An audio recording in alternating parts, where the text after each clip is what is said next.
నమస్తే అన్న. నమస్తే. మరి ముఖ్యంగా ఎందుకు ఈ రోజు తెలంగాణలో ఉన్నటువంటి సినీ కార్మికుల సమ్మె అనేది ఏర్పాటు చేయడం జరిగింది?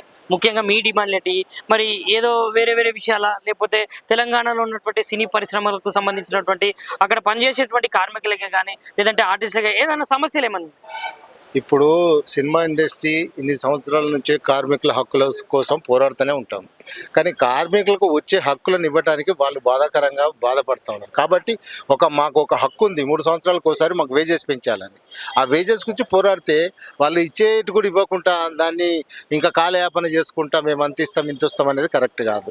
ఒక సినిమా కార్మికుడు తను కిరాయి ఇంట్లో వండుకుంటూ షూటింగ్లు చేస్తూ వీళ్ళు షూటింగ్ పోయిన తర్వాత బురద ఉన్నా, డస్ట్ ఉన్నా, దుబ్బు ఉన్నా, ఏదున్నా సరే యాక్టింగ్ చేసి వస్తారు.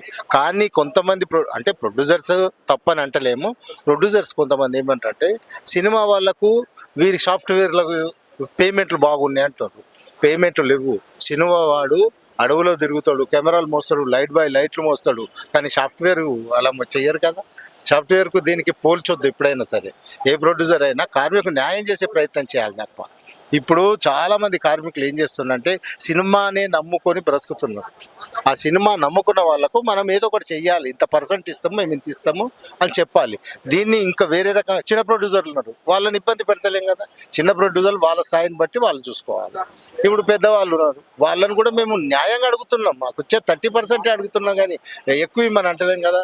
దానికి 5% ఇస్తాం, 10% ఇస్తాం అనేది కరెక్ట్ కాదు. అందుకని ఇప్పుడు తెలంగాణ కార్మికులు ఉన్నారు. ఇప్పుడు మనకు ప్రతి సినిమా చేయాలన్నా తెలంగాణ ముందుకు రాలేదు ఇన్ని రోజు.